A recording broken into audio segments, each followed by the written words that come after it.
you exclusive photographs. By far, the best yet are in from the Titanic. For most of this century, When the first images of the Titanic shipwreck appeared in September 1985, the world stopped. People were glued to their TVs, watching the legendary ship reappear after more than 70 years. Where did the Titanic sink, you ask?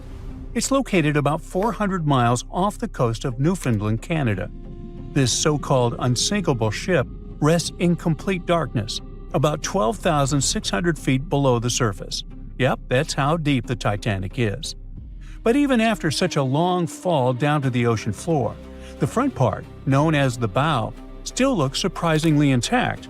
I mean, the railings were still there, the anchor chains too, even the elegant curves of the hull you might recognize from old photos. But the news barely mentioned the stern back then, and there's a reason we still don't talk much about it. You see, these images were about more than just capturing mesmerizing and eerie footage. They were proof of what really happened when the Titanic sank. We were finally getting some answers about this 1912 disaster, when more than 1,600 people lost their lives. And before you Google how many people survived the Titanic, I'll tell you, 706. Among those survivors, several claimed they saw the ship break apart as it went down. Others insisted it sank in one piece, and in the end, investigators agreed with them. Back then, official reports concluded that Titanic had gone down intact. So, for 73 years, that was the official story, until we finally saw the Titanic at the bottom of the ocean. When the Titanic underwater photos were released, they confirmed it. Yes, the liner really did break apart as it sank. And if we've just seen those images of the bow, that means the stern must be around there too, right? Well, kind of. I mean, we did find it. It's located about 2,000 feet away from the bow, lying on the ocean floor. So yes, it exists. But why doesn't anyone ever talk about what happened to the stern of the Titanic? Well, there's a big reason for that. See, the bow, even after all the damage from hitting the seafloor, still looks recognizable. Many of its interiors are surprisingly well preserved, and it's lying as if the ship was continuing its voyage. But the stern is destroyed. Today it's more like a twisted tangle of steel that barely looks like a ship at all. Only the parts that are more resilient, like the propellers, reciprocating engines, and rudder, have managed to hold their shape. But the rest of the stern section is melting into the seafloor. Yet, to understand why it's in such a terrible state, we need to go back to that freezing night of April 15, 1912, the night of the Titanic wreck. Just hours before the tragedy, Titanic was still sailing smoothly across the cold North Atlantic. The stern was alive with people, families talking, music playing, life going on as usual. This is where the room for passengers with the cheapest tickets were located. That's why third-class travelers were also known as steerage passengers. But the stern wasn't only for passengers. It also contained many of the ship's storage areas, including cargo holds, baggage rooms, kitchens, crew quarters, and even the engineering spaces. And hold on to that info, it's going to be important in a second. So let's jump straight to when the liner struck the iceberg. As the bow began to sink, the stern slowly lifted out of the water, putting enormous strain on the middle of the ship. By around 2 in the morning, the lights on Titanic flickered and then went out. Moments later, the ship broke in two, and the bow disappeared beneath the waves. The stern briefly settled back on the water before rising again, this time almost vertical. It stayed upright for a few seconds and then began its final plunge. At about 2:20 in the morning, the stern vanished beneath the Atlantic. Titanic was gone. What was happening beneath the water were two completely different scenarios. First, the bow slowly filled with water and began to drift downward, almost sailing gently like a submarine. Because of that, it managed to keep its shape and stayed mostly intact. But Titanic's stern collapse was a whole different story. The stern was ripped wide open where the ship had split apart. Water rushed in through that open end at incredible speed.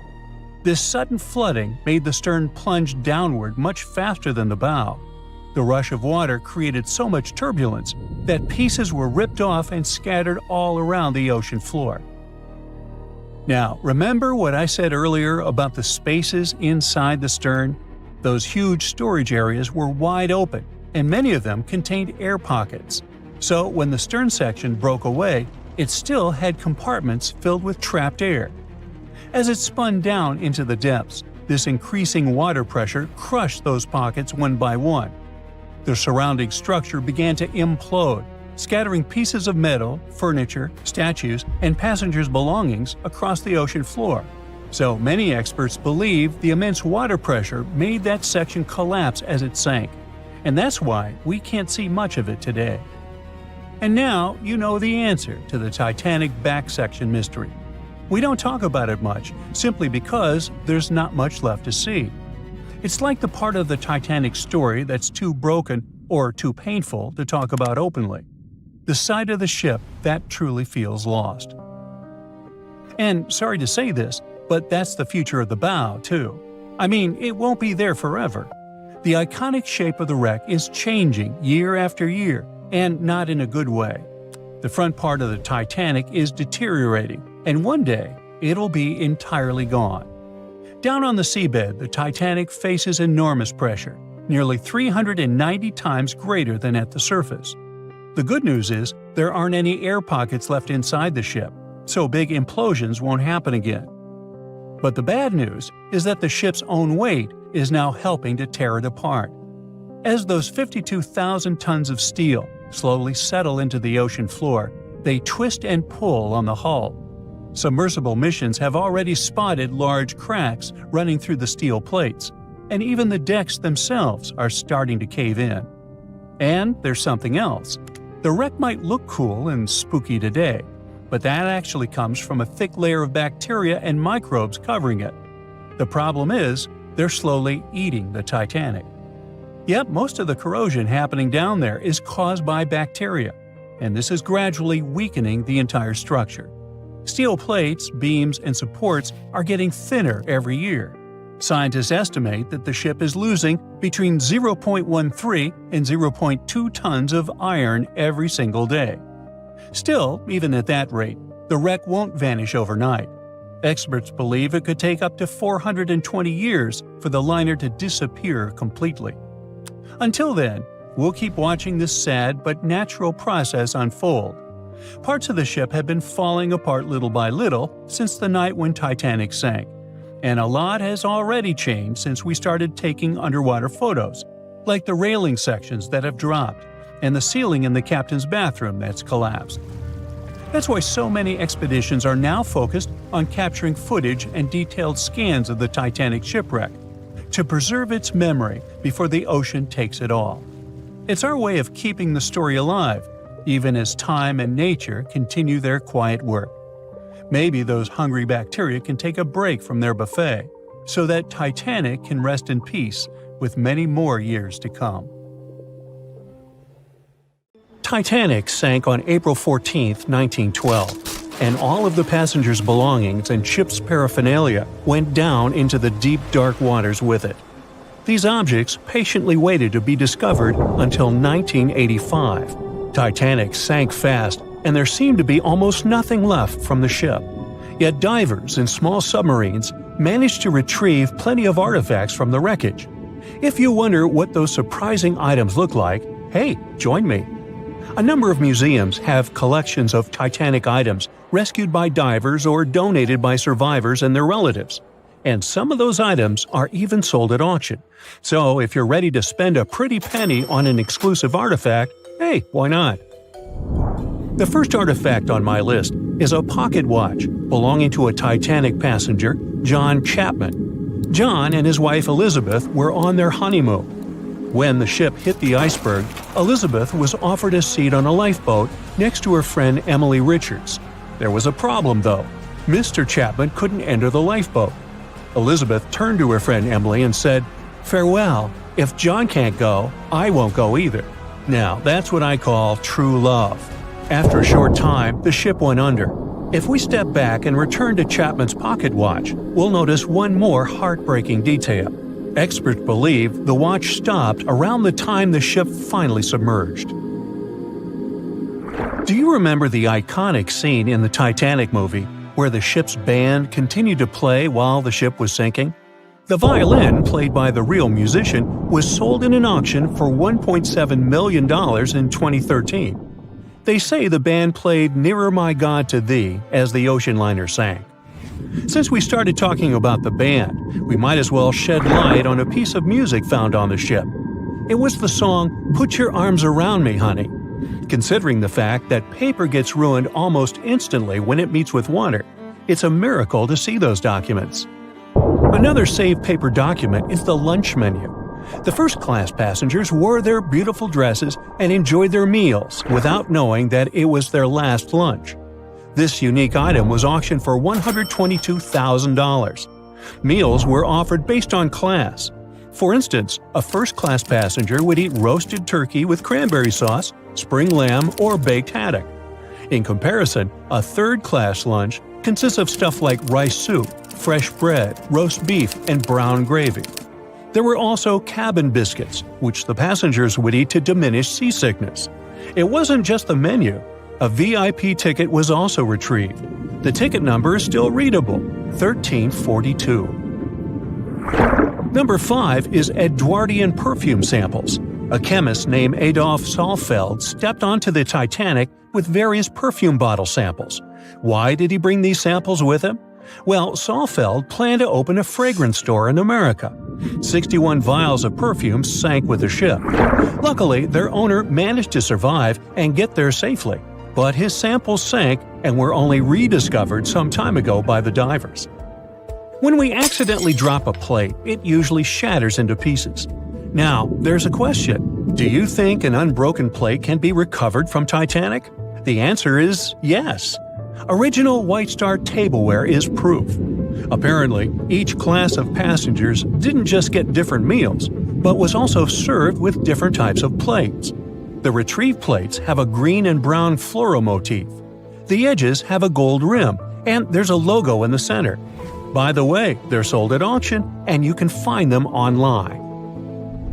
Let's carry on with touching personal stories. The love story of Rose and Jack that we see in the movie is fictional, but the ship surely witnessed many romantic tales. Here's a love letter to prove this. The messages tell us a story about how life was on the ship during the last few days. It was written by Kate Buss on April 10th. She mentioned how seasick she felt and other things, such as she was supposed to go to dinner in a half an hour. This letter wasn't the only letter divers took to the surface. For example, there's the letter Esther Hart wrote to her little daughter, Ava. It was sold at auction for £119,000. This letter is probably the last letter written on board, since it was completed only 8 hours before the tragedy.